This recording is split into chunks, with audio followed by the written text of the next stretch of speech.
Welcome to the latest episode of the Motorvait Supplier Showcase podcast.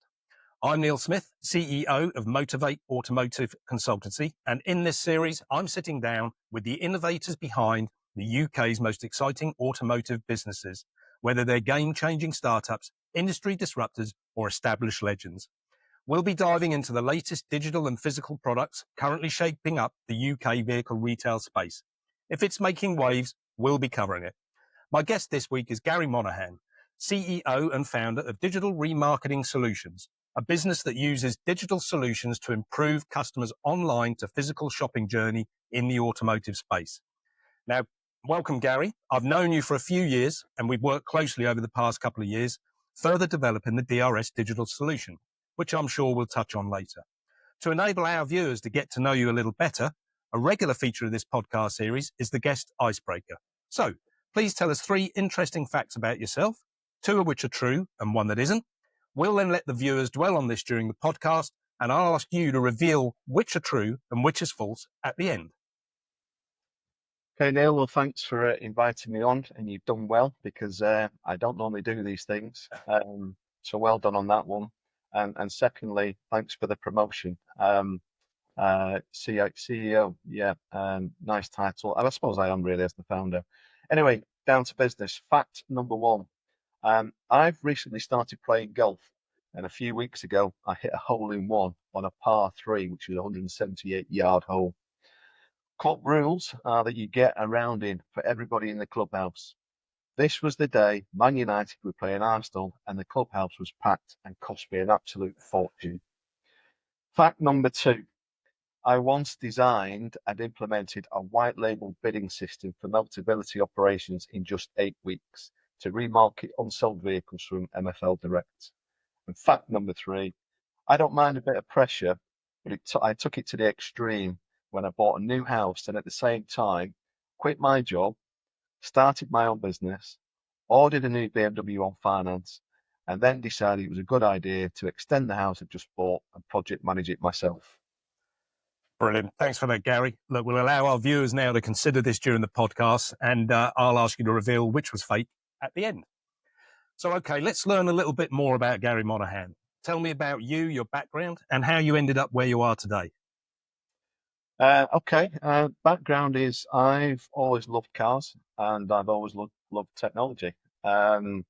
So I got to the position I'm in today with my first job was for a leasing company, Avis Fleet Services, which is now known as GE Capital. And there, my first role was a collections coordinator, essentially managing the fleet collections direct from customers or from dealers if it was a key for key exchange.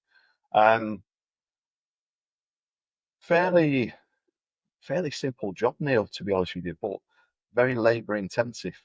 So I found ways to make it quicker, which freed up time because my real attention was over on the disposal controller's desk where they were doing all the action. They were doing all this, setting the reserve values. They were dealing with the auctions and the trade and things like that. And they had cordless phones. And that was a big motivator for me. That was a status symbol. Yeah. And that's what I was after. So I once nearly got the sack for spending too much time over at the disposal control desk because we had a 4-meter wide T card system, and it was on a dividing wall between the boss and all us lot, which were outside in the office. And every time he popped his head out the office, I was never at my desk. I was always at the disposal controller's desk, listening, learning, watching things that they did. I was rescued by one of the disposal controllers who sort of corrected the boss to say that I wasn't lazy. I was just wanted to progress.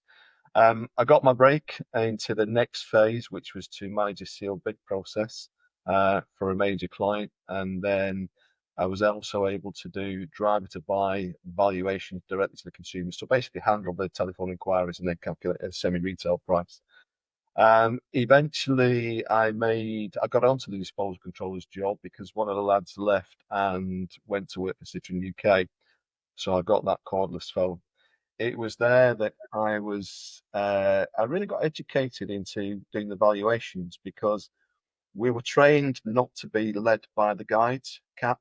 Because we were selling 9,000 cars a year, we should be able to remember what we sold last week and the values that we were set on them. And then So we'd set our reserve value first, and then we'd look at the damage recharge, and then we deduct that off, and then we put the cap figure in afterwards.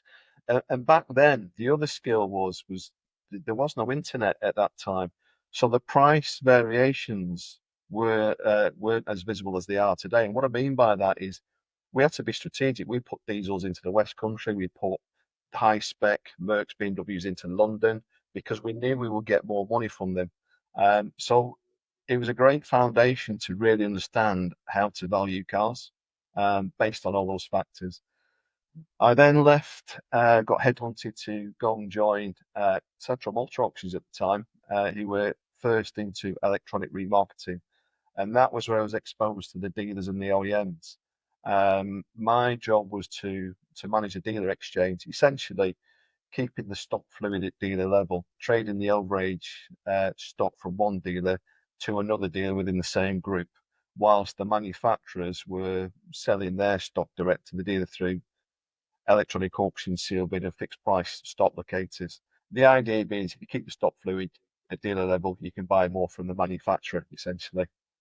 Um, didn't quite work out at CMA, so I ended back up in the leasing sector working for AT&T, but this time as the remarketing manager.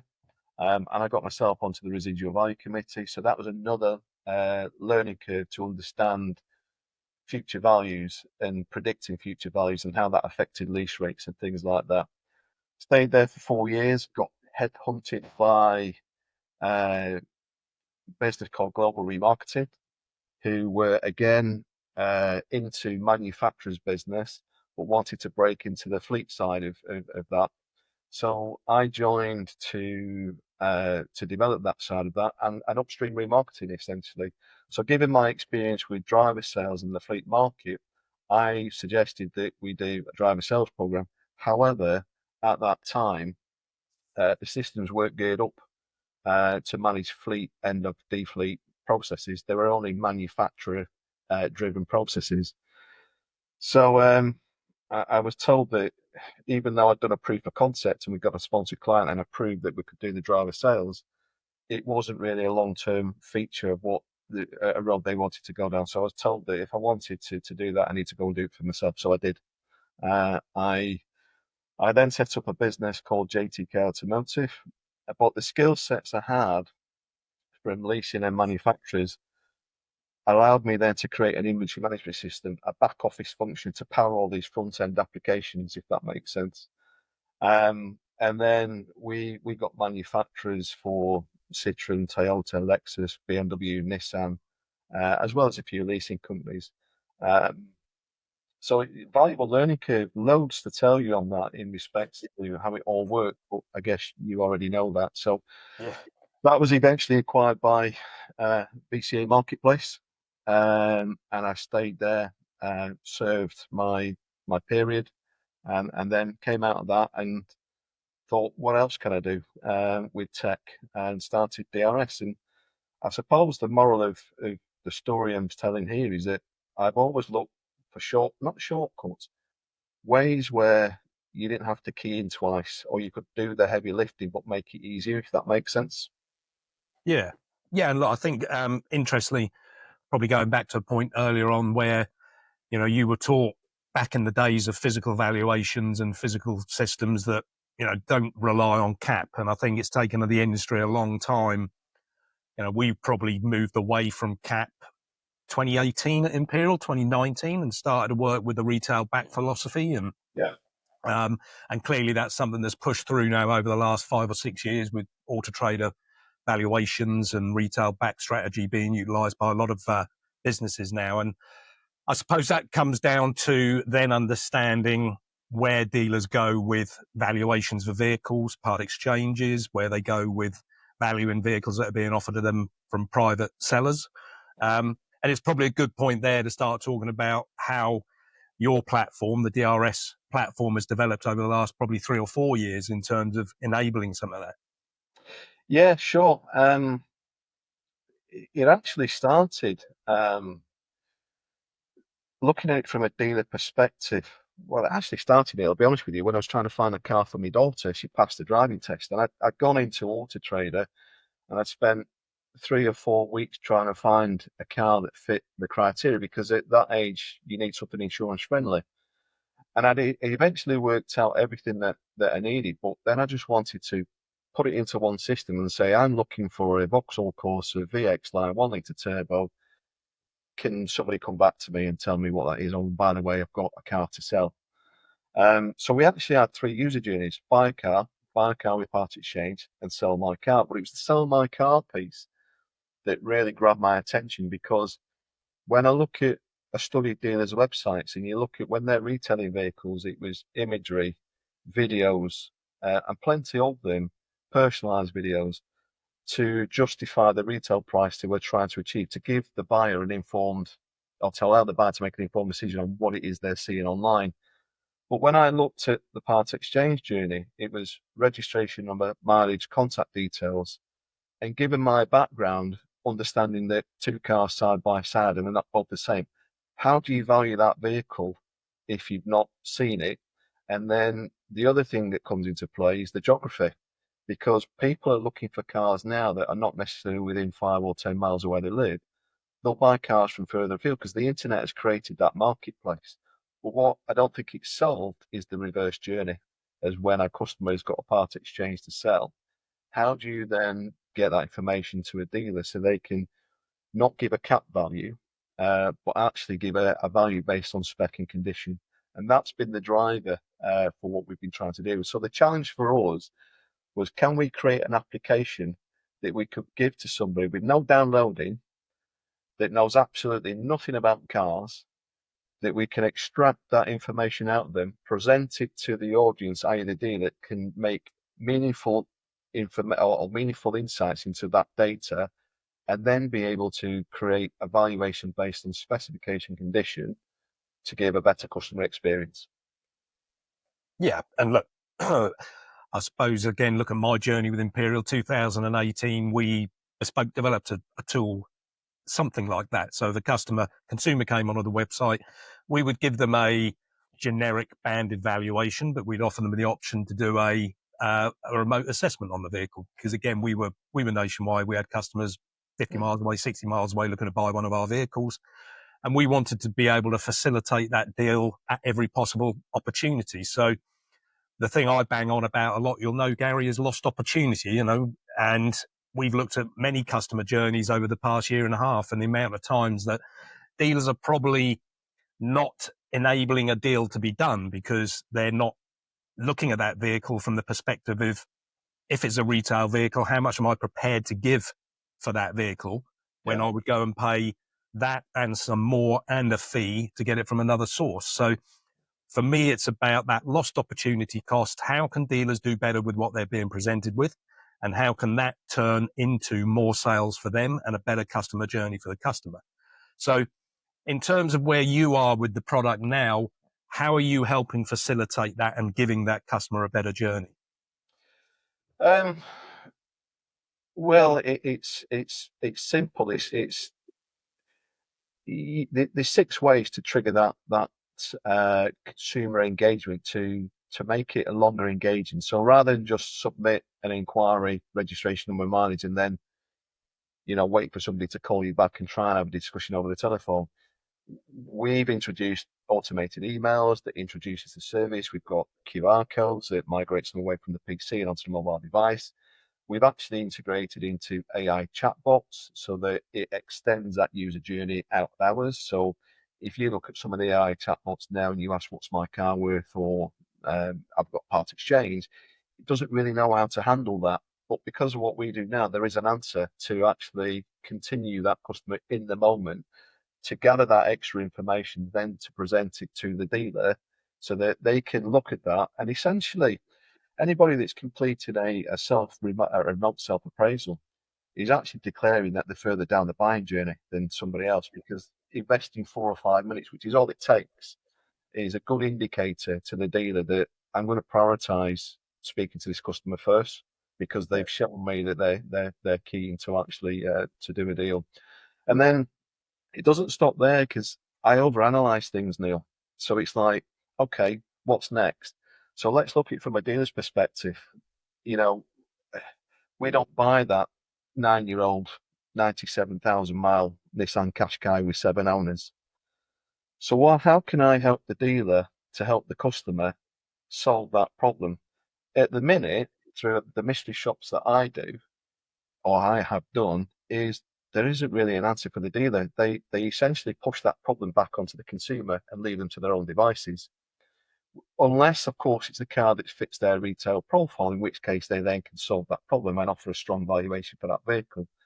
So what we've done is we've built some additional features within the back-end admin portal to allow that dealer to share the same information and some extra information with a network of other buyers that might be able to give more money for that vehicle, which is a good experience for the consumer because it's solving their problem. And if you can aggressively buy the part exchange and give more money for that, it reduces the cost to change, and it's convenient for the customer then to do a seamless key for key transaction. Yeah. And look, I think you made a valid point around the piece uh, in terms of removing the busy fools syndrome. So when we introduced our remote appraisal, not to the level of detail that yours was, but when we introduced that, we were already seeing that from the standard screen valuation we gave, we were not able to contact 50% of the customers who'd requested that valuation, right? And those valuations were costing us money. They were cap HPI valuations, and it was costing us money to get those customers to the website. So we wanted to get to a point where it wasn't just vanity, it was sanity. We didn't want lots and lots of inquiries on valuations. We wanted committed individuals who had a requirement for our vehicle or were looking to sell a retail profile vehicle for us that were prepared to take 5 to 10 minutes to do a personalized appraisal of their vehicle. Mhm. And we made it very clear to them at the time, as we do with the system that you're providing, that if you do this for us, then there's a very good chance we're going to give you more money because it's a real assessment of your vehicle. It isn't that generic one make, model, derivative, age, mileage assessment, not based on Yeah. any condition at all. So I think that point is something that we want to get across, or I'm constantly trying to get across to dealers, that you're going to get very committed customers doing this, going through that process, completing that appraisal, and the detailed appraisal that's then generated, as you said, that can be used to get a real valid underwrite from another trader Yeah. via the platform or locally with the traders you deal with anyway. So you can solve that problem and you're not losing that customer and pushing them back out into the marketing space because they have to go and try and dispose of their vehicle elsewhere.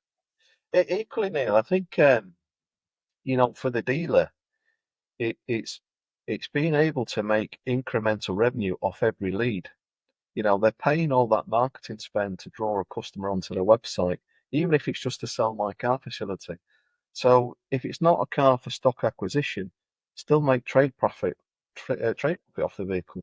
But you need a mechanism to do that. But then just coming back to the other benefits, the system that we do is we've then looked at when a customer submitted the appraisal, the next challenge, the reconnection from the dealer to the customer to give them the value. How do we do this? And I've had telephone calls where it's not been convenient from the dealer to pick that up and discuss the valuation. So I've been left voicemail messages, and yeah, sometimes I've been able to respond, sometimes I've just forgotten about them. So we've actually built in a mechanism where you can actually send a valuation back, a personalized valuation through our system, and that will send reminders through SMS text and email for a period of up to 3 weeks. And what that allows is a constant reminder. So I don't know how many times a sales exec might try before they give up and move on to the next opportunity. But our system will do the heavy lifting. And then when a customer opens that email or SMS text, we validate who they are. And then we just ask them for a simple answer. Are you interested or not interested? But here's the clever thing. Again, looking at the additional value. If they say they're not interested, we want to understand why. What would you be interested? So if we sent a valuation, or they did send a valuation of £6,000, and the customer says they're not interested, well, what would you do with that? £6,500. And what's the reasons for that? Well, I've been bid 6.5 grand elsewhere. That's giving a really good insight back to the dealer to then optimum time to have another conversation and discuss that endpoint valuation. And some of these decision making by the customers, Neil, are being done at 10 o'clock on a Sunday night when the dealers are closed. Yeah. Yeah, and I think, look, that almost negotiation piece certainly does open the door, or keep that door open with that consumer to continue that conversation. I suppose just looking at, what dealers can expect from the product. I mean, what are your current engagement rates with the product? Uh, on average, it varies. We've got some dealers that are up at 40, 50%, but that's largely dependent on their marketing and how they're executing that. We've got some at 20%, overall averaging about 35%. So 1 in 3 are actually completing the appraisal. And to be fair, not everybody will complete the appraisal. We understand that because it might be more convenient if the customer is local to drive into the dealership. We're not trying to replace the current method. What we're trying to do is give a customer the choice, an opportunity to say, well, either bring it into the consumer, bring it into the dealership, because that's what the dealers want. They want that one-to-one relationship. But if you can't, here's an alternative solution because we still want to talk to you. Yeah, I get it. So, look, what exciting projects or partnerships or innovations can we look forward to now and into the future from DRS?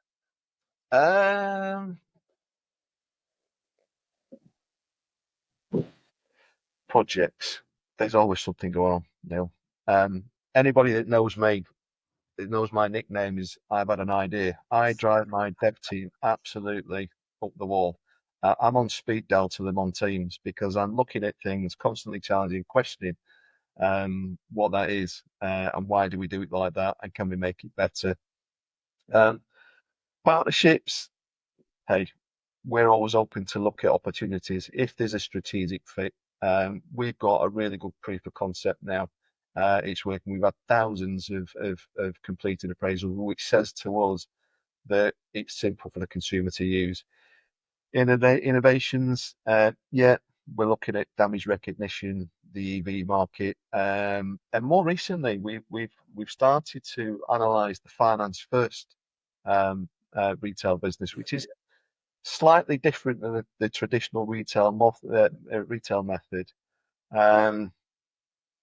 And then projects, we're considering a DRS marketplace to facilitate those unwanted leads that we see every day to support the dealers to get more underwrites to support them with new business and keep that customer locked into them, if that makes sense.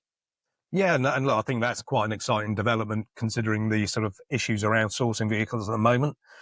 And, dealer ideal with small dealer, he took your product on and he's utilizing that share link regularly now in terms of pushing that out to trade partners that he works with for underwrites and being able to facilitate more deals. And I think if that's expanded into an aggregator of those vehicles that are not wanted by the original dealer that's approached, then it becomes quite a powerful sourcing tool for dealers for vehicles that aren't visible in market.